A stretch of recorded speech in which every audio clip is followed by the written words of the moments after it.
Well, check it out. I'm very excited about today's show.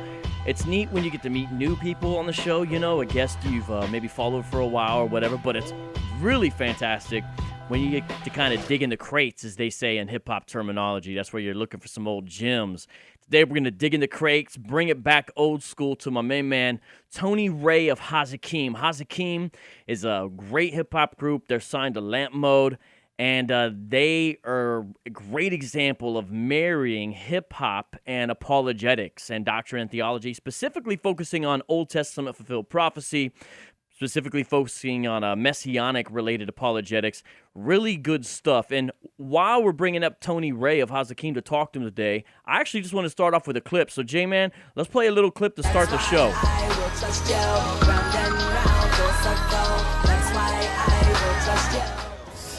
Good stuff. Wow. That's a joint called Full Circle off the new Son of Man album, which is on Lamp Mode. Now, before we bring up Tony, Jeff, I think that's your first time being exposed to Hazakim. What do you think when you hear that little snippet of a verse? That's my favorite symbolic prophecy in all of the Bible. Right. That's my favorite one. Yeah, that was awesome. Stuff. Yeah, and that's just a snippet. The whole album's got incredible stuff like that. We're so glad today to talk to Tony Wray. What's up, my man Tony of Hazakim? Welcome to Urban Theologian Radio, man. Hey, what's good? Vocab, what's good, my man? What's good, John? Hey, well, see, so that's the story, man. We met in, the mid-'90s in Columbus, Ohio, you know, and I'm John Martin. Yeah, we were youngins. And I remember the back first in the time day, yeah. I saw you guys was this crowded, hot spot where white and Jewish dudes had very little business being in the short north, as before it got all gentrified. That's John Rubin. That's the Jewish guy, and I'm talking about. Yeah. And so we're in this open mic, crowded. It makes 8 Mile look like the suburbs because it was so nasty and grimy in there. And we're there in the spot, and everyone's secular, grimy, dissing Jesus, 5% talk, this and that. And all of a sudden, these two tall, caramel-looking dudes start spitting Christian lyrics. And we're like, wait, what? And I turn to John. He turns to me. He's like, wait, are they saying, wait, no. We could not believe we're at this crazy, grimy, dungy, nasty open mic, trying to represent in our own confused way. We were really kids then, but we met some Christian hip-hop artists at this open mic spot, and I couldn't believe it. So we talked afterwards, ciphered, and just became really friends ever since then. I mean, any quick memories you want to share from those days of that beautiful era, man? Yeah, man. I think it was a great time in hip-hop. The culture was a lot more intellectual. For sure. Even religious, even though a lot of the religious ideology was negative. You had the Nation of Islam, the 5%ers and stuff, but at least it was a climate that was conducive for that kind of discussion. Yeah. So I think it was a great time to be in ministry in hip hop because the culture was religiously interested, intellectually engaged. You know what I mean? I would love to see a return to that because I think things have gone like the dumbed down way, and it's kind of hard to keep their attention and have a discussion. Yeah, man. But, I remember those days. I remember those, freestyles and battles and everything. Just a crazy time, and it's really formed a lot of who you are, you guys, you and Mike there, and the type of ministry you do and the way you take it. Can you explain a little bit about the way you approach hip-hop and the way you approach your lyrics? Explain to people that kind of maybe they ain't heard hip-hop like this. How do you guys do it? Yeah, we were strongly influenced in our younger years when we first really made a personal decision to follow the Lord. We were greatly influenced by apologetics. It honestly carried us through our middle school and high school years. So we were strongly influenced by the works of Lee Strobel at the time, William Lane Craig. We were into some of his stuff.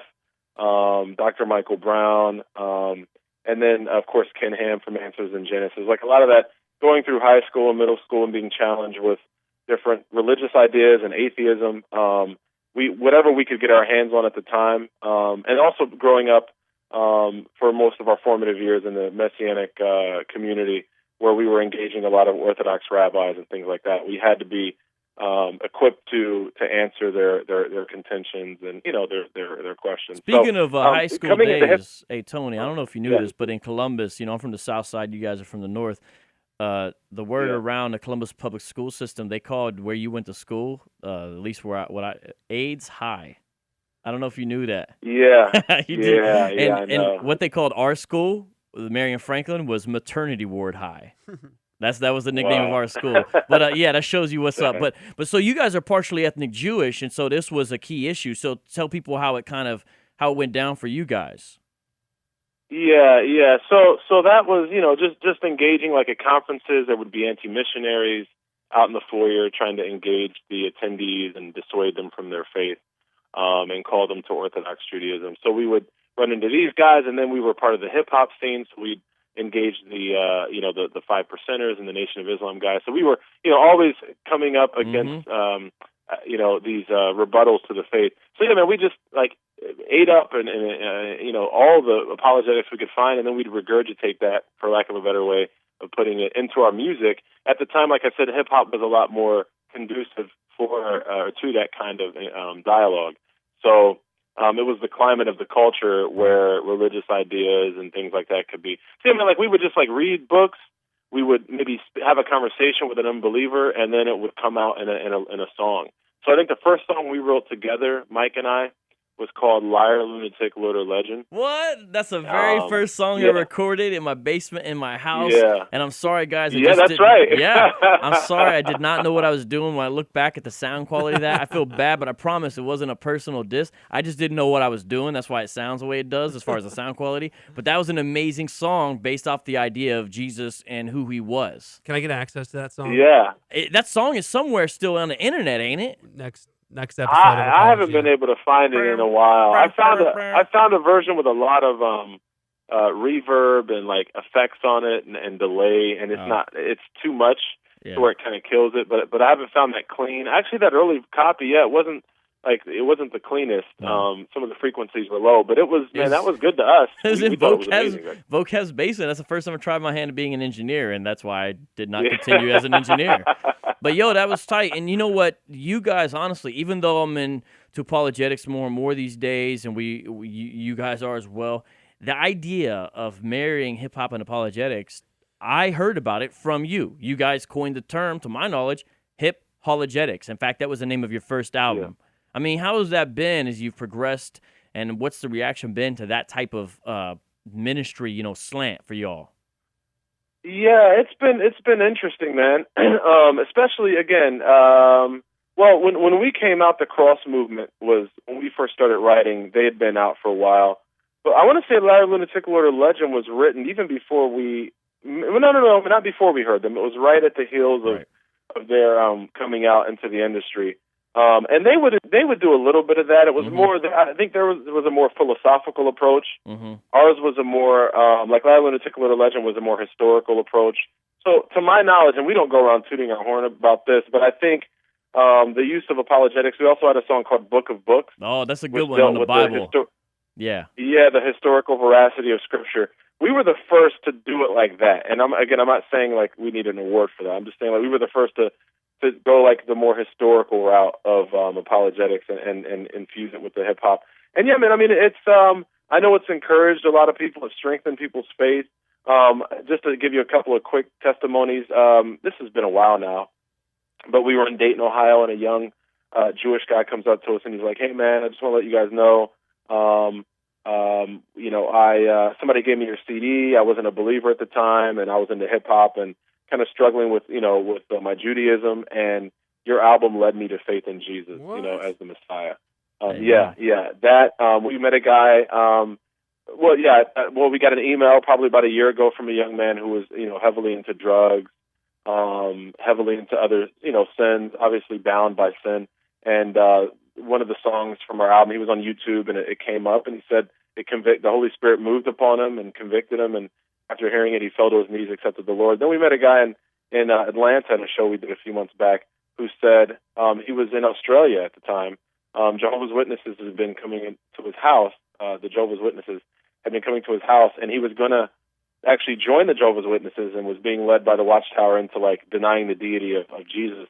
And the Theophanies album, I don't know how it happened, but somehow the Theophanies album strengthened, helped to encourage his faith and affirm his belief in the deity of Christ, and led him to not join the Watchtower. So I mean, you hear those kind of testimonies. It's very encouraging, very powerful.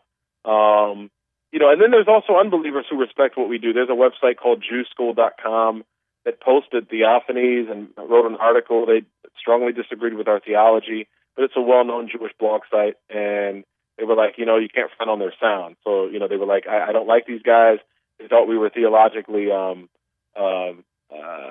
heretical, but they liked the music. So it was interesting, man. Yeah, you guys do some real creative stuff with like the shofar horn up in the mix. I mean, who would have thought that would have worked? But it sounds pretty tight. And some like Hebrew, like Israeli type syncopation and some of the rhythmic structures you guys have, and even some phrases or singing that's like in the background floating throughout. So it's like a creative thing. It's like it's definitely off the beaten path, but it deserves a place, and you guys do it well. And I mean, it's been neat to see what God has done since you started in '97. There was even a conference you recently did in Cali called a Hip-Apologetics conference. You had apologetics one day, then a hip hop show the next. I mean, how amazing is that? I mean, who would have thought, right? It's been a blessing, yeah, man. And that's really, I think just to entertain a bunch of saved young people, not just kids, but college age and adults. Because hip hop now is well over 40 years old. So like to just entertain the fans, quote unquote, and not give them anything that they can really take away with them is kind of, you're just giving them cotton candy. It tastes sweet in their mouth. They go away and they forget about it. But if you give them those, the steak and potatoes, it may not be as sweet, because honestly, apologetics sometimes isn't as fun as just jumping around and bouncing off the walls. And we're not against there's a time to have fun, but if we can give them something that can really nourish their spirit and nourish their mind and give them something to equip them, that's what it's about. So I think the climate in this genre and this subgenre is getting a little tougher to balance those two, but it's something that we're committed to doing, because I really think just with some of the things going on in our nation now, when you read the opinions and perspectives of some of the believers who are involved in urban ministry or in youth-oriented ministry, it shows that there's a real lack of doctrinal and a doctrinal foundation, and so it's kind of concerning. And we think we need to go back to more doctrine, the essentials of the faith, apologetics, defending the faith. Well, you know what, man? Important. Getting you on has inspired me to do a trilogy. So what we're going to do is we're going to do something called the Urban Theologian Trilogy. We're going to talk to 3 different hip-hop artists who all have a heavy interest in theology and apologetics. So Hazakim is this week. Next week, we're going to talk to D.A. Horton. And a week after that, we're working on either Trip or Flame, one of those two. We're going to call it the hip-hop the Urban Theologian Trilogy. So you're number 1 in the series, so you're equivalent to Star Wars Episode 4 or something like that. We don't want to call you Phantom Menace. Awesome, man. But so Jeff Durbin, you're in the studio, you're kind of getting introduced to Hazakim. Like, I want to talk in a second about maybe some specific songs they have and ask him to break them down a little bit. But do you have any questions or commentary based on what he said? Because one reason why I'm glad Jeff could be on today is because a lot of his initial apologetic stuff that I've heard anyway specifically dealt with Jesus as the Messiah from the OT text. So, I mean, any commentary? Yeah. Well, when I wasn't raised in a Christian home, and the very first thing that I got into apologetics-wise after hearing the gospel and responding was on the messianic prophecies of Jesus. Mm-hmm. So I think obviously, from a philosophical perspective, and obviously my apologetic approach and presuppositional covenantal, but one of the things that's always awed me just straight away about Jesus, and I think just deepens my affection for him every time I do the study, is just the messianic prophecies of Jesus, both the particular prophecies that are like identification of person, location, time, all those things, and also the pattern prophecies like the text in Genesis, Abraham and Isaac.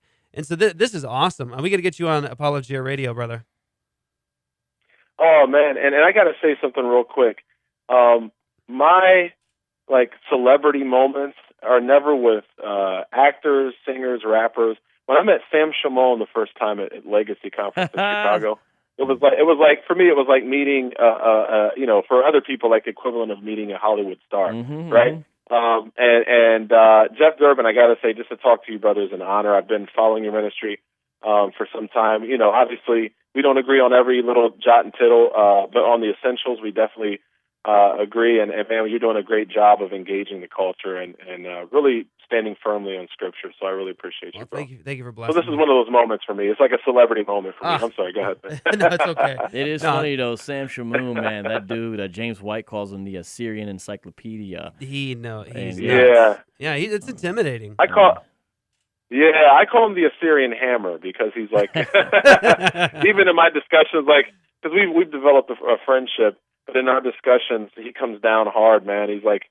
it's just Sam, you know what I mean? But he doesn't pull back. So man, let me just say this. I really appreciated just listening to that clip. I mean, I've heard of you, but I haven't got a chance to listen to your stuff. And I really respect that and appreciate that for you to be able to put that much theological richness into a song like that. I mean, that's teaching. Yeah. And that seems like a pretty tremendous feat to me. I mean, I'm obviously not, I don't rap. I don't do hip hop, but that seems like a pretty significant feat to be able to put that kind of content into a song like that. And then the fact that you said that you know somebody that was Jewish that actually responded in faith to Christ because they were being preached to through these lyrics. I mean, that's awesome, man. This is really great stuff. That's taken dominion over this field, I think. Let me see if I can play another clip just to give people a little snippet taste here. When they did see a man or an angel equated with God, so who was it that they saw? It is written. So, Tony, what is a theophany and what's going on in Genesis 18? Yes, sir. And let me say real quick, man, my brother Mike, who is my partner in rhyme, couldn't make it to this interview today, but he sends his regards, his blessings. What's up, in the Mike? name of our Messiah, Jesus. So shout out to Mike, and he wishes he could be here. Anyway, theophany. A theophany is basically a physical appearance or manifestation of God in general, generically speaking. It's a appearance of God, a physical appearance of God. And usually it's used in reference to the Old Testament. So prior to the incarnation, some call them Christophanies elsewhere. And I believe anytime you saw a physical manifestation or appearance of God, it was the Word, it was the Son being made into a physical form prior to His incarnation. So that's what theophanies are. They're these Old Testament appearances of God, and one of the biggest objections that we get to our faith from Orthodox Jews or even nominal conservative Jews, and also even Muslims would be this idea of the incarnation. So what we sought to do with this album, and we broke it up between Mike and I, we dealt with specific texts: Genesis 18, Genesis 32, Exodus 3, and then the passage in Judges where Samson's parents encounter the Malach Elohim, the angel of the Lord, who is the equivalent in the text, in context, to seeing God. And we just deal with the fact that it's not crass, it's not blasphemous to declare that that God could condescend into a physical form. He does so through His Son, affirming the doctrine of the Trinity and affirming the doctrine of the deity of the Messiah. So, yeah, man, that was like the goal of those records. And at the end, we kind of sum up the evidence. At the end of the album, we summed up the evidence with our conclusion of the matter, which is the Son is the express image of the Father, and through Him, He exegetes the Father to us, and through Him, we know God. We can know who God is through the Son. And so on the album, you guys got Michael Brown makes a cameo, right? Yeah, man. Yeah, we reached out to him. He was going to record something special for it, but we reached out to him. He was very busy, and we got his permission to use specific excerpts, and he's been a huge supporter. To this day, he plays on his Thoroughly Jewish Thursdays. He'll play a clip of Grace and Supplication, which is me singing in the Hebrew. Right on. From what I understand, it's not too bad. But yeah, so he'll play excerpts from our music, and he's been a huge encourager. We also had Ken Ham do a special. We had a song called "Brace Yourself," kind of debunking the concept of man being glorified to the position of God, and also debunking the concept of evolution. Hey, Tony, and we have Ken Ham do a little. Can you imitate Ken Ham? I can do a lot of impersonations, but Ken Ham, I don't know if that's one of them. Can you do this is Ken Ham from. Do it. I can do it, man. Do it real quick. Just do a little snippet.